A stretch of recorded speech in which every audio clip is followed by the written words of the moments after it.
Very much. I'm going to take off the mask, if you don't mind. And we'll talk about the mask effect as well. Thank you. And well, thank you very much. This is my third time in Brno. I don't speak Czech, but it's like, being in a home. And it's a very nice place and a very nice university. So thank you very much to invite me here again. I think at the end of last year, you contacted me to tell me, well, do you want to present? And I thought about presenting some stuff, of new pedagogies and all that. But, in March, something happened, and Libor asked me, why don't we talk about, there are a lot of presentations, and we'll have a panel later on. Why don't we talk about these new normal and using technology and what happened? So I've changed everything, the idea, and here I am presenting something that I'm going to do it for the first time. And it's basically my thoughts about what happened and about what, we can continue doing, or basically the situation. I try to be a little bit thought-provoking, so we can discuss later on in the panel and do that. So basically, these are the thoughts. I usually move around. I don't like to be standing down, although I don't going to go much closer to you under the circumstances.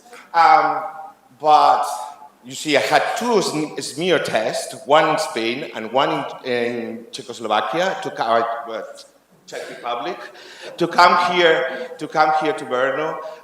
So both smear tests are negative, so I don't have any problem. Well, a little bit of a problem with the nose when they put all, stick there. So basically, these are my thoughts, and I've divided the presentation or this plenary session into four different parts. One, the first two is what happened, how we felt, a little bit of a reflection, and a way forward. The first two parts are kind of an introductory to set at the topic, and later on we'll reflect on methodology, technology, pedagogy, and all these areas. So let's start. So what happened? So all of a sudden, in March, we had to move from face-to-face teaching to quickly adapt to online teaching. But it was not really online teaching. It was a planned online teaching. I like a definition or a statement that Hudson and colleagues made, that they didn't call it online teaching. They call it crisis-prompted remote teaching. And that's what we did. It was not really, in most of the cases, planned online teaching, but this remote sort of teaching that we had to get used to. So, some people reacted negatively, and there was some resistance. I know at least in my context, there were people that thought, well, this is going to be for a couple of weeks and nothing else. And sometimes they did nothing. Sometimes they reacted late. Some people react quickly. But, there was some sort of resistance. And there were, as well, some people that, hold on, it's not working now? Yeah. That thought after a while that, they thought about this sort of reaction, because all they're struggling with these new technologies for doing synchronous teaching. So, and some people, I'm sure, here are still thinking that what the science says, I like the guy because that guy goes around the city. It's called Sith. And if you go to Instagram, you say dude with a sign. And they've got a lot of signs, cardboard signs for people of you should wear a mask, not with the nose covered, not without, and all this. So it's very nice. So I like that one because some people reacted like that. Come and sit down. Do not be there. And so some people still are thinking. However, I think as Johann Fischer, is he here? Somewhere, was planning this panel session on Wednesday, and he said something like, I agree entirely. That is, most of us managed better than expected, and that the students were, in general, very pleased with the results. So we didn't do bad in terms of language teaching, because I think our methodology, our didactics, it's a little bit different from other areas, and we have evolved and used technology in a more common way, and the way we teach adapts very easily to the situation we are having, with lots of exceptions, and we can talk about later on. But that's really true. So, sorry, I'm keeping. So, how we felt? How did you feel? How did you feel? So, could you take your mobile phones, please? Could you take your mobile phones? Because I'm going to ask you that question about your feelings. How did you experience teaching languages online during the lockdown? Think of 3 adjectives, right? 3 adjectives in English, right? And what we'll have to do is go and, or there are 2 different possibilities. We are going to do a Mentimeter. I don't know if you know about this tool. And we are going to do a cloud. So you have 3 options. Scan the QR, or you can go to your browser and write menti.com and then the number, or you can write, that's for people maybe at home, you can write the URL address if you want. There are these 3 different possibilities.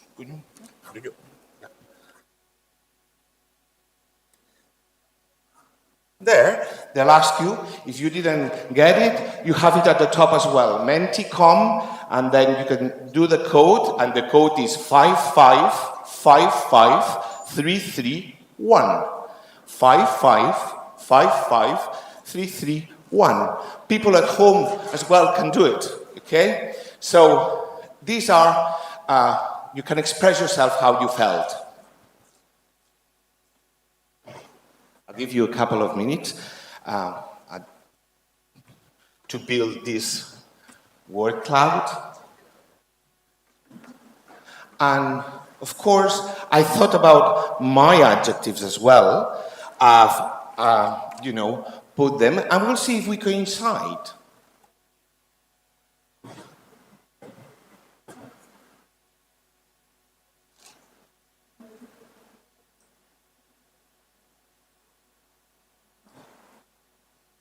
"38 people voting, 39. You can, if you want, the code is at the top, and you can go to menti.com and write the code.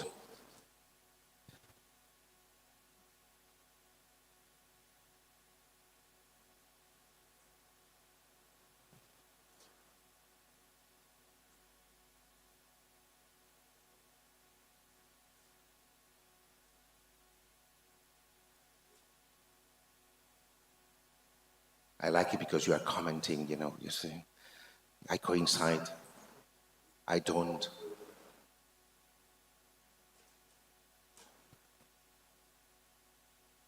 Right. Let's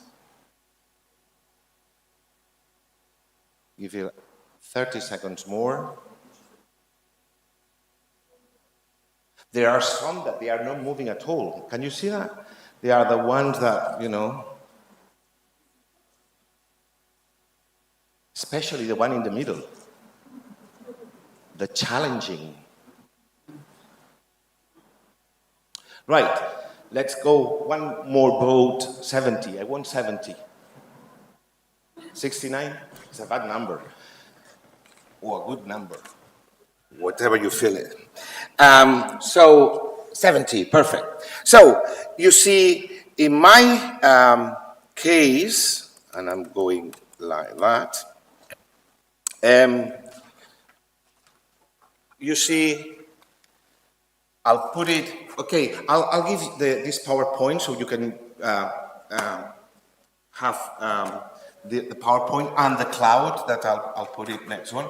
But you see, these were my adjectives, and the red ones are the ones that, more or less they coincide. We felt, that it was really challenging, it was really demanding, and at some point even stressful, because that new situation took us, back. And one of the ones that as well appear a lot, and here in a different way, is the time-consuming. It's something that we didn't know how to manage time, and that was a problem. And this is something that we have to consider from now on to do things differently, because now we are more prepared than the full reaction of adapting quickly to the new situation. So this is what happened. This is how we felt. And now I'm going to reflect upon different aspects that I saw in my context and in language teaching. That's the reflection that we are going to do. Look at this one. This is the editor of the CoL journal, the Computer Assisted Language Learning Journal, and tweeted, it's a tweet a couple of weeks ago, and he said, Joseph Colbert said, Computer Assisted Language Learning, the journal, will not publish any articles with COVID in the title. Abstract or introduction. The journal is not interested in improvised emergency teaching approaches, only in methodological design. And I agree entirely. Is that was an emergency.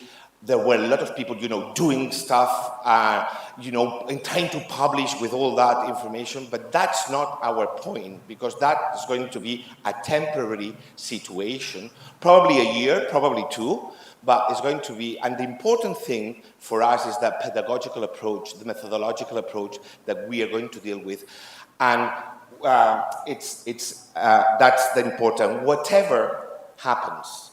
So as I agree with that, I try to comply with this, and I avoided to use their word in my presentation. This is the only time you'll see it, hopefully. The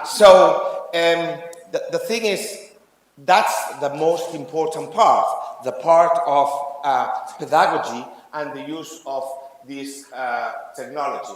Keep going back. This is my first statement. I don't know if you agree or not, and probably it's a very obvious statement, but I want to say it. I want to put it and give it, an emphasis. And it says synchronous online teaching using Zoom, BB Collaborate, etc., Jitsi and Meet, all this, is not the same as face-to-face teaching. Of course not. But the important thing is that I think it's not better or worse. It's just different. And we have to analyze these differences, nothing else. I think in some cases, it could be even better. And in some cases, it could be even worse. So at the end of the day, it's not better or worse. It's just different. So we have to approach it in that way. If we approach it in that way, we are not resisting the use of that technology. We are not resisting the situation. We are accepting the situation, and we try to get, the good part of it.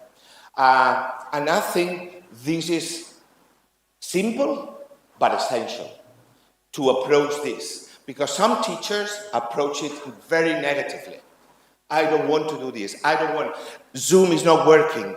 I cannot do the same thing as I do in class. Of course not. You can do lots of things, and you can do lots of things better, and you can do things that they're not going to be exactly the same. So forget about, being worse or putting it in from a perspective that is not. Accept that situation and embrace the technology, and then you will be able to move on. One good thing, this abrupt change, I think, has helped teachers to develop their digital competence. And that's a very good thing. I've been working with technology since the early 90s, last century. Imagine, technology and language learning. And I struggle, you know that. I struggle teaching teachers how to use it. And now, all of a sudden, well, I'm working like a Trojan, training a lot of people because they want, help me all the time. But you see, it's now because they've changed completely the mentality. They changed completely the way of approaching and using technology. So that's one good thing. However, there are a lot of howevers here.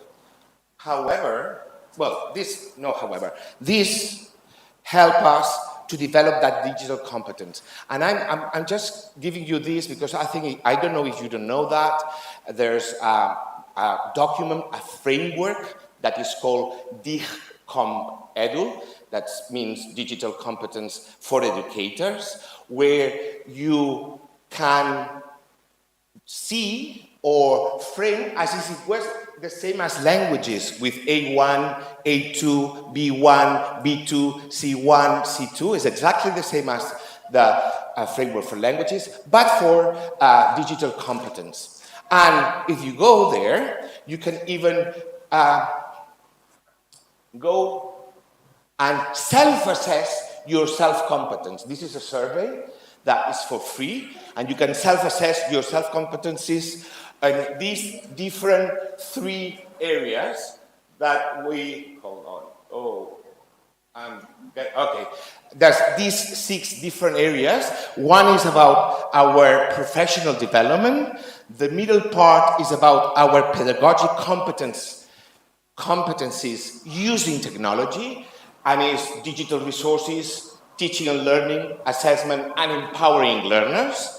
And the last section is about how to help learners to develop their competencies. So this is for all sorts of teachers, primary to university, and it's worthwhile to check what's your competence, because it's not only for checking your competence, it's what you missed or what your strengths, and it's a good way to know or to become aware of that digital competence. And you can do that, of course, with that, hold on, it's not going, okay. I'm going back. So sensitive. Right, so you can go and self-assess your digital competence there. Very interesting. One bad thing. So we had a good thing. And one bad thing is that I think people started worrying too much about using a lot of tools. And the important thing is not to use many. I want to use Kahoot and the Mentimeter and Padlet and, all these. You don't need to use all of these, but you need to use them in a meaningful way to serve a purpose. And what happened with that reaction is that I'm lost with, tools, and I want to use, try to use all these. I think we have to go little by little and use it in a more meaningful way. And that's what we have to be extremely careful. And another bad thing, not only tools, we were, and that I think happened, we were extremely worried about giving online exams securely. Test, test, test, test. All the time with all this idea of test. And it's about time, I think, that we start really thinking and restructuring the way we are assessing our students. So in this way, there are two things that they are very important. The use of technology in a meaningful way and rethink the way we are assessing our students. And we are talking about formative assessment, but most of the time we end up with a test at the end, with a summative. So we were extremely obsessed. And in my university, even thinking, well, how are we going to do? We're going to put a camera there, and then another thing, and then the mobile phone, and then they thought, wow, we're going to do proctoring software. But proctoring software does not guarantee 100%, and apart from that, it guarantees quite a lot, and apart from that, it's so expensive that most of institutions cannot afford or don't want to pay that amount of money. So the idea, again, is why don't we change our assessment and stop relying on tests and really start thinking about real, nice, formative assessment. That can be done in many different ways. That's something to discuss, and that would be another, plenary to discuss all these topics. But we have to reconsider all these for sure. So let's see then what's happening, and we are now moving to the last part. That's the way forward. Where we are now, we are in what is called the new normality, or the new normal. So this is what we are expecting to have in a few weeks. Or these.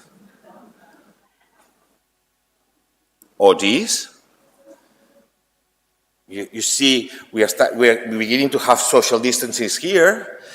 Imagine in Spain, we had, the first time I arrived on Tuesday, and I was surprised, but because nobody were wearing masks in the streets. In Spain, is forbidden. So you cannot. So all these social distances, and there is all this worry what's going to happen in the classrooms. So are we, social distances, are we going to end up like that?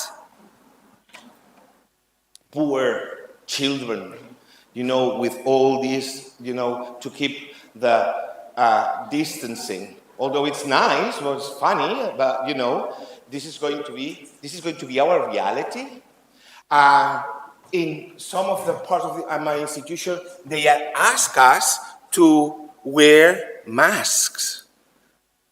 Do they really want us to give language classes with a mask? Really? So what's happening? In one institution they said, well, you can take it off when you are doing pronunciation. And you see, that's crazy, because what's happening, look, with the pronunciation is kind of hard if you don't. So this is funny, but at the same time is very serious. It is because some of the people who are in charge, first, sometimes they don't understand how it works, how all our classes work. And some at the university, they think that language teaching is the same as marketing teaching or law. And it's not, because our way of teaching is kind of completely different. And this is, I don't want to fall into what is And thank you for allowing me to use that picture. That was a workshop. That was yesterday in a workshop of Samuel Leger, and they were struggling. The poor girl took the mask because they couldn't understand each other. And that's going to be a problem in our classes, even if we have a distance, because our classes develop interaction. Our classes are all the time interacting and talking, and that's a big problem. The mask factor, that is not the max factor with the makeup, of course, but it's the mask factor that we will have to deal with. And this is something that we have to really consider and start reconfiguring our teaching and learning processes, and really think about what we're going to do with this situation. I don't know what's happening here, but Brno changed, or in the Czech Republic, you changed the law a couple of days. Now we have to wear masks here inside. The first day we didn't. So what's going to happen in a week time? We don't know. And I think we have to reconfigure, not in a quickly abrupt way as we did, but rethink what we are supposed to do from now on. Look, this is the teaching spectrum, and what's the time? Excuse me, what's the time? Do I go? Okay, so we have here the teaching spectrum, that we were very comfortable with the face-to-face. And here we are moving to the online. There were universities online, completely online, and they work very well. But now we have the thing. I've been working with the face-to-face and web enhanced. Basically, most of the places, and probably in language sentences, you are using some sort of virtual learning environment with Moodle and all that, and you mixed, the face-to-face and these web enhanced. But we are moving to the more online part, and here we have two things at the center that we have to think and reconfigure and think really hard on that. One is what is called the blended. For me, the first blended, it was that. Different percentages of face-to-face sessions and an online teaching. Sometimes in some centers, I don't know in your countries, but in my country, for example, people go to the face-to-face in order to do more the speaking activities and do the oral part. And so they have a session once a week or once a fortnight. So for me, that's the blended. And I think in most cases, this works very well if you integrate technology and if you're planning it, in a flowing way. But now, all of a sudden, we are talking about dual. This conference is dual. And of course, it's an experience. And for a conference, I see a lot of potential. But for teaching, for language teaching, I see a lot of difficulties. First of all, we are not really prepared. In America, they start setting up some of these rooms with a mic, 2 cameras, a kind of, electronics here with a screen, like the famous labs that we have, to do this 50-50. What it means is that you have a dual delivery of teaching. So you have half of the group. Imagine that you have 20 people or 50 people. You have 25 at home and 25 in class.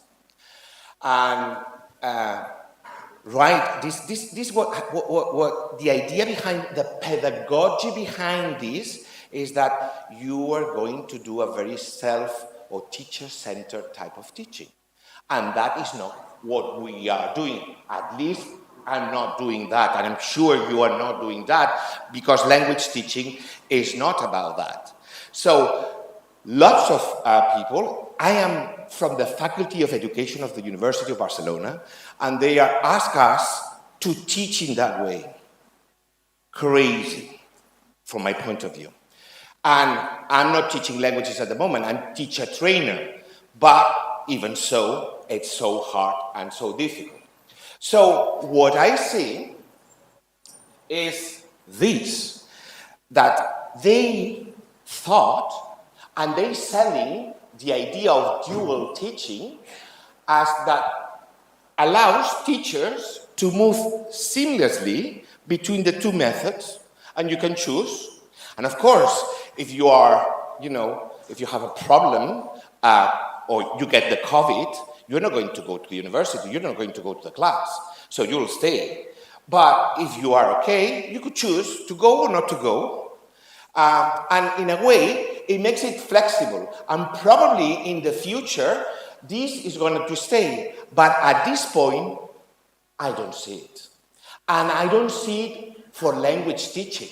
Are we going to do group work here, and hello, group work here? Okay? It's going to be really what I call a schizophrenic classroom management. It's crazy. We cannot do that. They cannot ask us to do that. I think we have to change and fight our administrators and fight our people who are deciding all these things and go and do, under the circumstances, go online. Because eventually we'll have, in most cases, go online. Apart from that, imagine to plan a class with 50 here and 50 at home. The amount of work for the planning that we'll have to do is amazing. So I don't see it. So under the circumstances, I think we have that two options. We can go blended. Yes, no problem. And the blending means that some people will come and do things that you consider that you cannot be doing it online. I think that you can do absolutely everything online. But for the people that do not believe, it's a kind of a more relief. I want to see the contact. They talk about, all this touching and all this, but we cannot touch because we have to be at least 2 meters and with a mask. So how are we going to deal with this in the classroom? So I think technology now is helping us to go blended or the online part of the blended, and of course going online. And we can do lots of stuff. We've been doing it, but now we have we have to plan it. And you see, some people, I cannot engage with the students. It's very difficult doing Zoom. I think we can't. I don't see a problem, and it's something that we have to consider. How we are going to engage our students through Zoom? How? And plan it. Is it going to be questions? Is it going to be, talking about, things that happen behind the camera, things that make it more human? You see, look, this is one session, or one of my classes, and you can see the reaction of the people. There are some people that they are engaged. How can you see that? They are smiling. They are, you can see. And there are some people that they are not. And even there are some people that are writing or doing something else. But does this not happen in class as well? Maybe there's somebody here now thinking, I have to do the shopping and I have to buy bananas and whatever while I'm talking. There will be some response. The difficulty is that I can have eye contact now. And here is much more difficult. There are other signs that we have to learn to get all these signs. Smiles, for example, or when you see somebody that is not, connecting, maybe, trying to catch her attention. So this is something that we have to really think about that, because we can do it. We have achieved these sort of things. Here, there are some of the recent articles, and that I like that they call it 12 tips, but there are 13. There's a bonus, and Kinshin and Borup from the George Mason University in the United States did that. 12, 13 tips that I think are plain, easy to carry out. So let's go and move quickly. 1, teach differently. 2, engage students in multiple ways. 3, re-examine your exams. 4, focus on feedback. This is really important. Feedback, immediate feedback, constant feedback. This is, if they don't get the feedback, you don't hook them, you don't engage them, and this is essential. Provide engaging videos. That's the thing of engaging videos could be engaging for you, but not for your students. So you'll have to think about how you are going to select all these engaging videos, because maybe you don't have to select them. They can select all these videos. So you are empowering the learner in the selection, in the planning of your teaching. Be crystal clear, be human, of course. Start with what you have. Be aware while you are there. Provide targeted support and feedback. Provide a structure and rhythm. Leverage the power of online discussions. And the last one, I like the last one. Don't do it alone. Don't do it alone. It's better to do it with other people.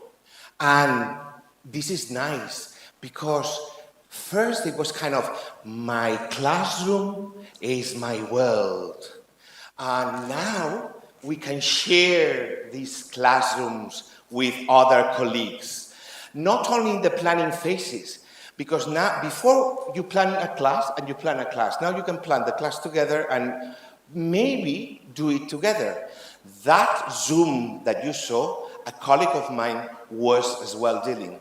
So there is that thing of exhausting Zoom feeling at the end of the day.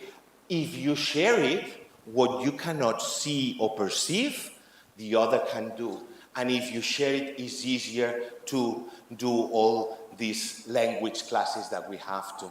So don't do it alone. Move and do it. Theoretically, I like this.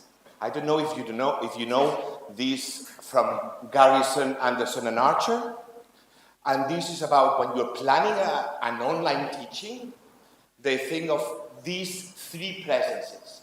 And I always, when I'm planning a course, I'm always thinking about these 3 presences: the social presence, the cognitive presence, and the teaching presence. And there's a lot of literature about these, and they discuss that what provokes, because they are interconnected, and what force one to the other. I'm not going to tell you about it. What I'm going to do is try to get somebody to explain all these 3 presences. This is Dr. Buddard from George Mason University. Can you run it?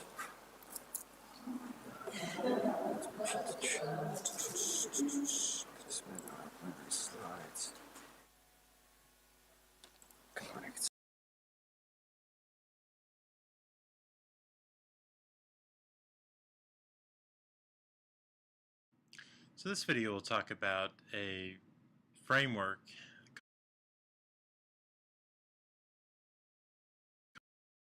called the Community of Inquiry Framework that has become really popular and helpful in guiding research and design of online environments. So the framework identifies 3 types of presence. We have social presence, cognitive presence, and teaching presence. And what's also nice about this framework is it talks about how each one is interrelated with one another.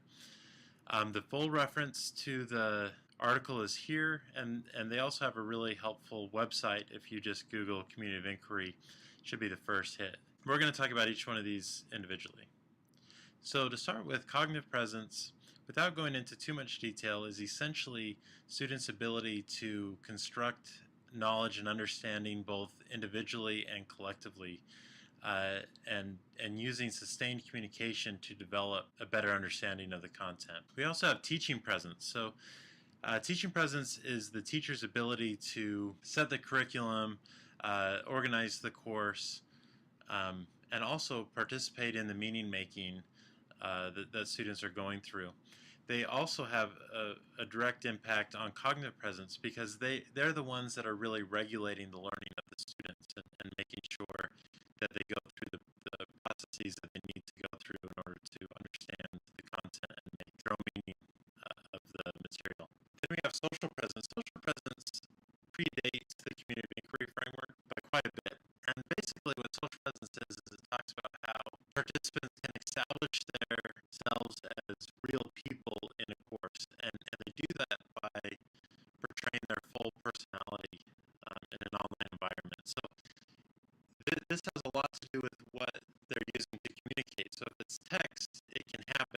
And Garrison and his colleagues have shown that you can establish a high level of social presence using text.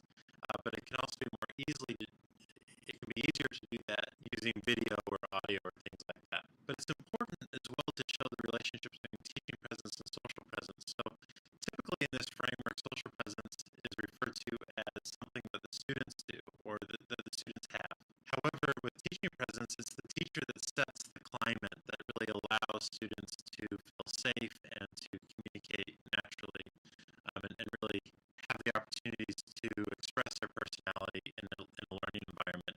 Also, teachers need to model that behavior, and that's part of setting the climate. So teachers also have a type of social presence, and some research has shown that teacher social presence can actually be more important to a student than their peers' social presence. So social presence is also really important because if you're expecting them to communicate about course-related topics, they need to feel comfortable with one another. And so Garrison and this framework basically says that a certain level of social presence can be a prerequisite for cognitive presence or for a high level of learning to occur. And that's really the contribution that they've made with social presence. Like I said, they didn't invent the concept, but they've really shown how it's interrelated with teaching presence and cognitive presence. And basically, they also say that when all three of these presences are together, that's when students are going to have the best educational experience, and that all three are necessary. So a lot of times in an online environment, we ignore the social presence and focus on the content and constant interactions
start this.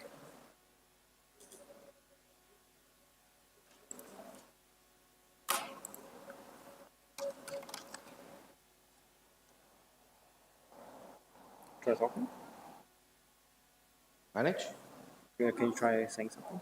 So you're saying it's back, it goes back. Hello, are we good? People on stream, are we good? Are we good? Pass, sound, I think so. Yeah, I think you can continue. Oh, good, perfect. Yes, that was sound quick. is back. Yep, we're good. Where's your, there it is. Yeah. Okay, so should I? So basically, when we are doing or we are planning an online course, we have to consider all these three presences. And I think most importantly, for us as language teacher, is the social presence, as the professor said in the video. We need to integrate, not adapt, integrate technology in our curriculum, in our syllabus. That's the difference. We quickly adapted, in a couple or 3 months or 4 months ago. Now we have time to integrate it, plan it, and do an online teaching in a proper way. Do not worry about a lot of the tools. Here I'm giving you from the Center of GRAS in the Center of Modern Languages of the Council of Europe. There's got a page where they have all these ICT tools, especially for language learning. And they are, not only the links, they are described, they are, tell you what they're best for and experiences for each of the one. And you can contribute if you are using one of these tools that is useful for you and is not listed, you can contribute to those people. I don't get money out of it, but that's a very nice way of sharing experiences using different ICT tools. So we don't have to be worried, as I said.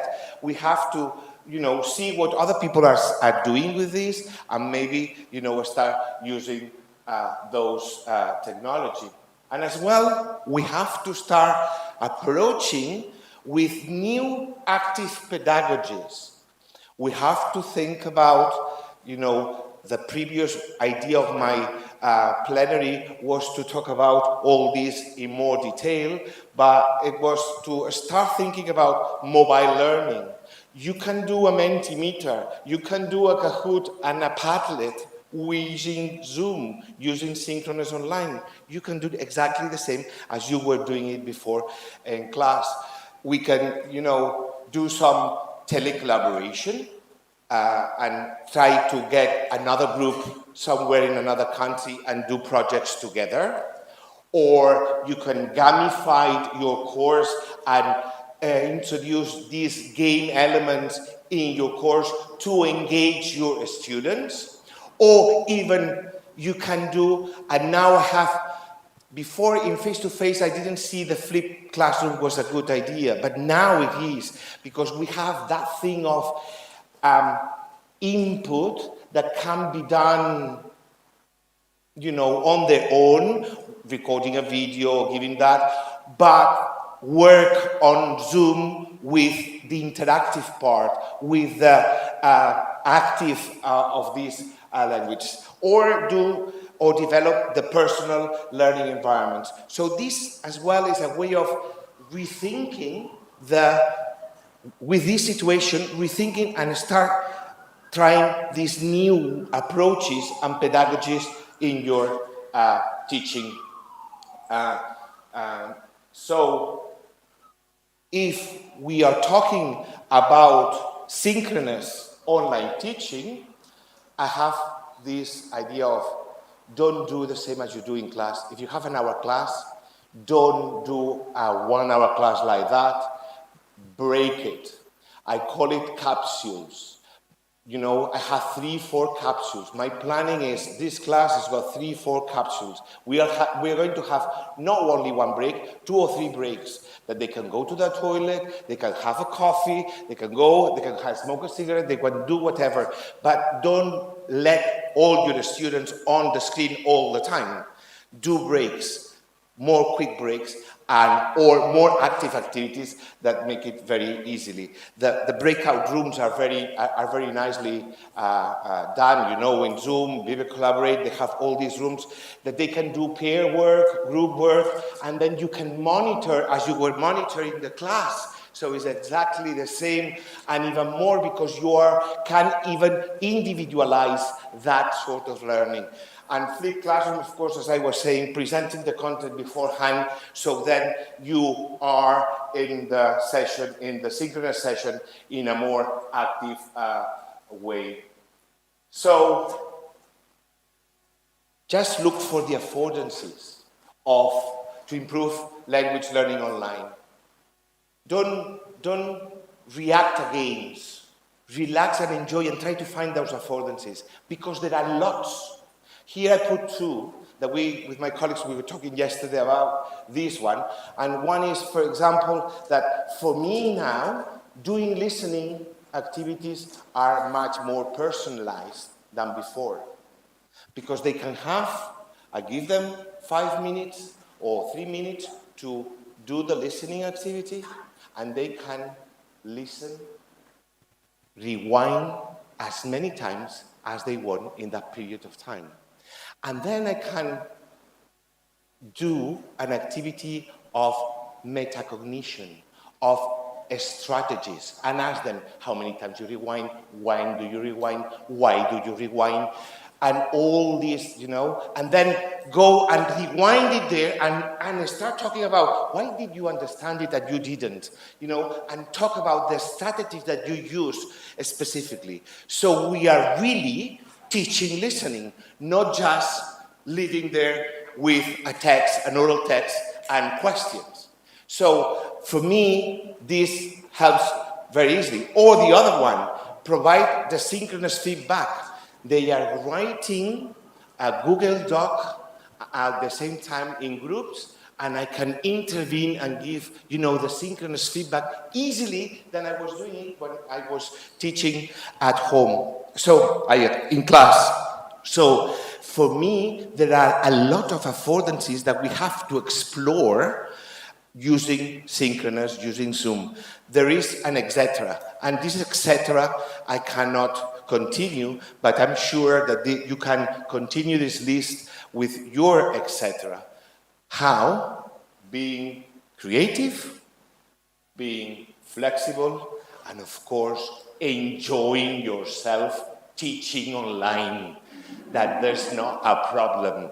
And of course, you have to, if it goes, conquer the fear and integrate the ICT into your teaching. Thank you very much. And no question.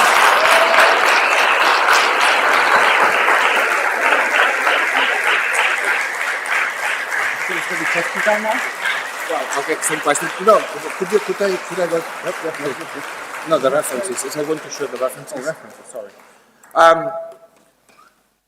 Okay, I'll put some references because they are very new published articles from a month ago or things like that. If you want to, read about COVID experiences and how the people are coping with this situation and ideas, tips, etc., so you can explore further. Anyhow, I'm going to pass the PowerPoint to the organization so you can have it and you can enjoy it. Okay, thank you very much.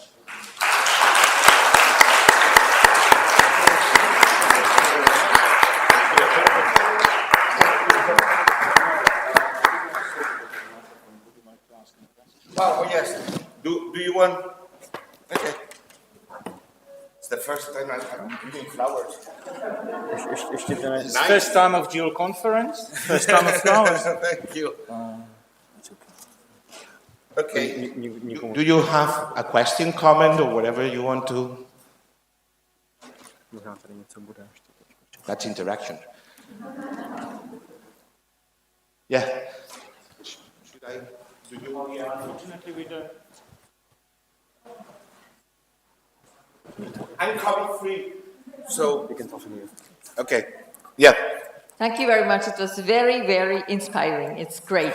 I just wanted to mention another new option of like, it's not neither blended nor hybrid, it's just to teach half classes and have the students do asynchronic self-study in between, in order to avoid to have this double workload for teachers, because also from a managerial perspective, this is a very, very important issue.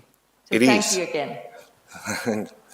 It is. The fact is that, you see, the way of going dual for language teaching is that it gives us an overload of work and planning that I don't think is necessary. There's an obsession and a fear from face-to-face teaching universities that they go or move to online. There's that fear, and we don't have to do. We in the situation that we are at the moment, we'll have to move online. Maybe later on, we'll move back to face-to-face. Who knows? But we don't have to react negatively. And in some houses, I found this in my university myself, you know, and we have to find ways and be creative, you know, and, you know, that could be another dual hybrid type of learning. Okay. Any more questions? Thank you so much. Thank you. Wish you, I was there for a beer and dinner with all you tonight. Yes, that would be great. Wonderful, refreshing. Thanks for mentoring formative assessment as an important aspect to consider in this context. And thanks for the rest of the input. Okay. Thank you. It's nice that we cannot see all these as well, you know, so we could interact with and get those ideas. And that's the experiment as well, you know, that dual thing that is not easy because it's new for all of us. But I think we need to react in that positive way and not you know, going and finding, it's not the same as I was doing when I was doing the class. Of course, but, you know, try to find the good things that this method and way of teaching gives opportunities to do. So. Okay, I think that this was wonderful words Thank you. at the end. So okay. thank you once again, and now it's Thank coffee you. break and poster session afterwards.